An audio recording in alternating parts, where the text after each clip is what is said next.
Bienvenue au bulletin d'information à Top News. Bonjour à tous. Au sommaire.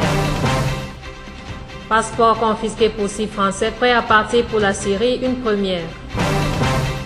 La France engage son porte-avions dans les opérations contre l'État islamique en Irak.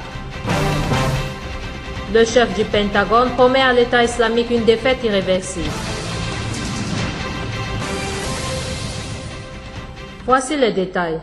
6 Français dont le départ vers la Syrie apparaissait imminent ont été privés de leur passeport, une première depuis le vote en novembre de ce dispositif dans la loi antiterroriste, a-t-on appris lundi de sources proches du dossier.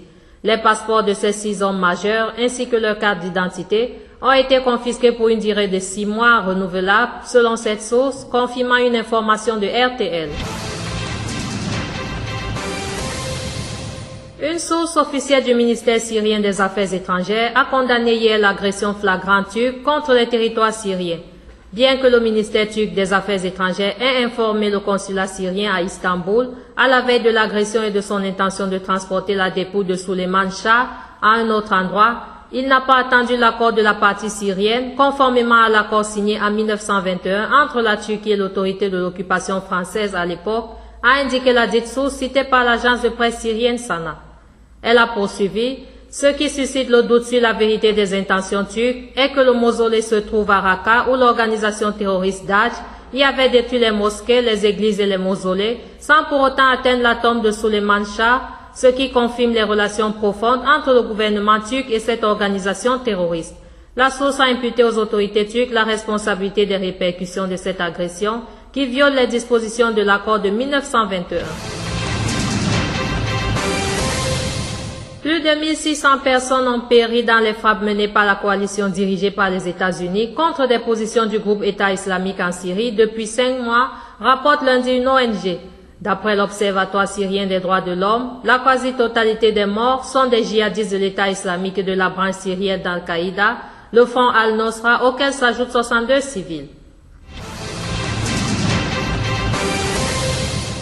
L'humoriste libanais Charbel Khalil s'est présenté lundi devant le parquet général suite aux plaintes déposées contre lui par le mufti de la République Abdelatif Derian ainsi que l'avocat Tarek Shabab. Charbel Khalil avait posté il y a quelques jours sur son compte Twitter une caricature montrant une femme sur un lit derrière une bannière noire similaire à celle du groupe État islamique où l'on pouvait lire Al-Akhbar. L'image était légendée Jihad al-Nikah, Jihad du sexe. Le mufti de la République avait estimé qu'une telle image nuit à l'islam et a souhaité que le parquet ouvre une enquête à ce sujet et prenne des mesures contre Charbel Khalil et toute autre partie impliquée dans l'affaire. Le leader des forces libanaises Sami Jarjah a indiqué que le dialogue entre le parti et le courant patriotique libre a besoin de temps pour qu'il soit profond et effectif. Il a également indiqué que jusqu'à présent, les deux partis n'ont pas atteint un accord en ce qui concerne la présidentielle. Malheureusement, nous n'avons pas été jusqu'à présent en mesure de trouver un terrain d'entente avec le parti du général Michel Aoun en ce qui concerne la présidentielle, a déclaré M. Jarjah au quotidien Al-Akhbar, Paris lundi. Pour la majorité des chrétiens et des Libanais, il est important de combler la vacance à la présidence. Mais avant cela, il est également important pour cette majorité de trouver un accord, a-t-il poursuivi. La France a engagé lundi son porte-avions Charles de Gaulle dans les opérations de la coalition internationale contre le groupe État islamique en Irak, a-t-on indiqué dans l'entourage du ministre français de la Défense à Bahreïn. L'intégration du Charles de Gaulle dans l'opération française Chamal en Irak débute ce matin, a déclaré à l'AFP un membre de l'entourage de Jean-Yves Le Drian qui a rejoint à bord d'un hélicoptère le porte-avions. Les premiers avions de chasse Rafale ont décollé en début de matinée du Charles de Gaulle, qui croise à 120 000 nautiques, 200 km au nord de Bahreïn, dans le Golfe, en direct de l'Irak.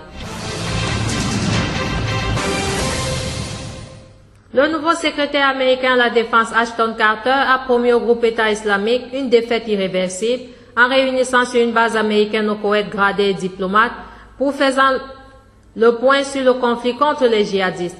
Quelques jours seulement après son entrée en fonction, le chef du Pentagone a réuni une vingtaine de généraux, des ambassadeurs et des responsables de services de renseignement sur la base américaine de Khan Arif-Shah dans le désert koweïtien. S'adressant aux troupes américaines avant la réunion, M. Carter a assuré que la coalition conduite par les États-Unis était en train de repousser très habilement l'État islamique loin du Koweït et d'autres pays. L'armée ukrainienne a annoncé lundi qu'elle attendait l'arrêt des autres tirs de la part des rebelles pro-russes avant de procéder au retrait des armes lourdes qui devaient commencer dès dimanche dans l'est séparatiste du pays. Au terme des accords de paix de Minsk II, signés le 12 février, le retrait doit intervenir après l'entrée en vigueur d'un cessez-le-feu. Les belligérants doivent retirer toutes les armes lourdes afin d'établir une zone tampon d'une largeur de 50 à 100 km en fonction du type de ces armes. L'armée a déjà préparé le terrain nécessaire pour y placer ses armes en cas de retrait, a précisé M. Selnev. Enfin, un tribunal égyptien a condamné lundi à 5 ans de prison une figure de la révolte anti-Moubarak de 2011, Alaa Abdel Fattah, pour des violences qui avaient eu lieu lors d'une manifestation non autorisée. Les 24 co-accusés du jeune militant de gauche ont été condamnés à des peines allant de 3 à 15 ans de prison, un verdict qui intervient alors que les autorités sont accusées de réprimer implacablement toute opposition islamiste, mais aussi laïque et de gauche. Merci à vous qui nous suivez de Beyrouth et partout ailleurs. Bulletin présenté par Anna et Kamel.